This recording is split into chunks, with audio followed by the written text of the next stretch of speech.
तो दोस्तों दोबारा पानी ट्राई करना है। अच्छा तो ਇਹ ਬੰਦ ਹੋ ਗਿਆ ਜੀ। ਅਸਲਾਮ ਵਾਲੇਕੁਮ ਦੋਸਤੋ, ਮੈਂ ਤੁਹਾਡਾ ਭਰਾ ਮੀਆਂ ਮੁਹੰਮਦ ਅਫਜ਼ਲ ਬੱਟੂ ਤੇ ਤੁਸੀਂ ਵੇਖਦੇ ਪਏ ਹੋ ਡਿਜੀਟਲ ਕਿਸਾਨ ਪਾਕਿਸਤਾਨ। ਤੇ ਕਿਸਾਨ ਦੋਸਤ ਆਇਆ ਆਪਣਾ ਟਰੈਕਟਰ ਜਨਾਬ MF 385 2021 ਮਾਡਲ ਤੇ ਜੈਨੂਇਨ ਹਾਲਤ ਵਿੱਚ ਹੈ। ਪੰਪ ਨੂੰ ਚਾਬੀ ਨਹੀਂ ਲੱਗੀ ਹੋਈ ਤੇ ਨਾ ਹੀ ਇੰਜਨ ਨੂੰ। ਤੇ ਮੈਂ ਆਪਣੇ ਦੋਸਤਾਂ ਨੂੰ ਦੱਸਦਾ ਚੱਲਾਂ ਵੀ ਪਹਿਲੇ ਜਨਾਬ ਆਪਾਂ ਇਹਨੂੰ ਪਹਿਲੇ ਗੇਅਰ ਵਿੱਚ ਵੀ ਇਹ ਚੰਗੀ ਛਕਾਈ ਕਰਦਾ ਸੀ, ਲੇਕਿਨ ਹੁਣ ਆ ਕੇ ਜਿਹੜਾ ਨਾ ਪਹਿਲੇ ਗੇਅਰ 'ਚ ਖਿਚਾਈ ਕਰਨਾ ਬੰਦ ਕਰ ਗਿਆ ਤੇ ਚੌਥੇ 'ਚ ਕਰਦਾ ਹੈ। ਹੁਣ ਮੈਨੂੰ ਦੱਸੋ ਵੀ ਇਹਦਾ ਹੱਲ ਕੀ ਹੈ? ਪੰਪ ਨਿਊਜ਼ਲਾਂ ਕਰਾਉਣੀਆਂ ਚਾਹੀਦੀਆਂ ਨੇ ਜਾਂ ਪੂਰਾ ਪੰਪ ਕਰਾਉਣਾ ਚਾਹੀਦਾ ਹੈ? ਤੇ ਅਦੀਲ ਅਫਸਲ ਚਲਾਓ ਜੀ, ਅੱਲਾ ਨੂੰ ਯਾਦ ਕਰਕੇ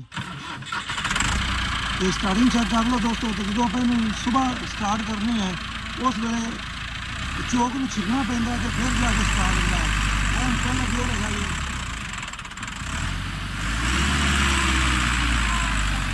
ਆਲਮਾਂ ਦੀ ਜ਼ਮੀਨ ਹੈ।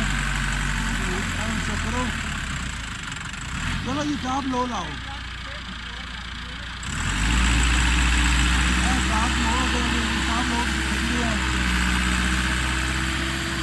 तो हम मैंने दसो कि पंप नियोजना करानियाँ चाहिए ने, सफाई करानी चाहिए या पंप को मुकम्मल कराना चाहिए या नियोजना भी चेंज करनी चाहिए ने।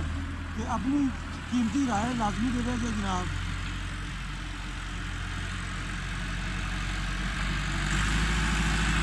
चौथे गेयर के डिजाइन करता भी है।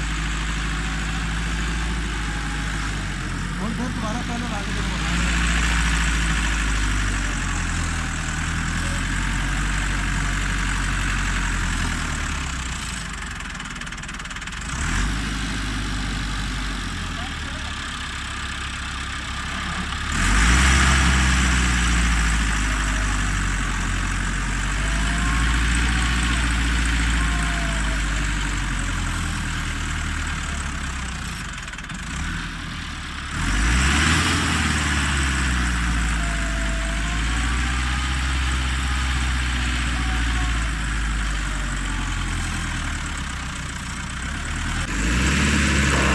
तो दोस्तों आ जनाब चेक कर लो,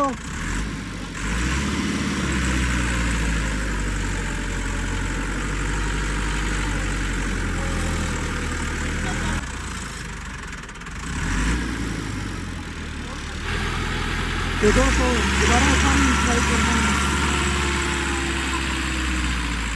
अच्छा तो बंद हो गया जी, टायर बंद फिर बंद होंगे। ओके हो गया। तो चलो टॉप लो अच्छे।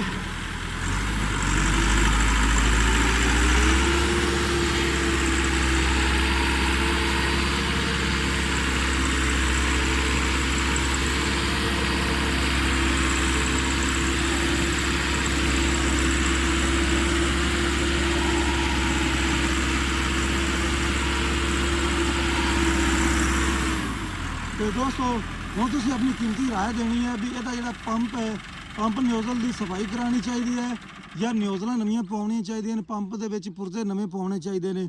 ਤੇ ਆਪਣੀ ਕੀਮਤੀ ਰਾਏ ਲਾਜ਼ਮੀ ਦੇਵੇ ਜੇ। ਤੇ ਤੁਹਾਡਾ ਭਰਾ ਮੀਆਂ ਮੁਹੰਮਦ ਅਫਜ਼ਲ ਬੱਟੂ, ਅੱਲਾ ਹਾਫਿਜ਼, ਪਾਕਿਸਤਾਨ ਜ਼ਿੰਦਾਬਾਦ।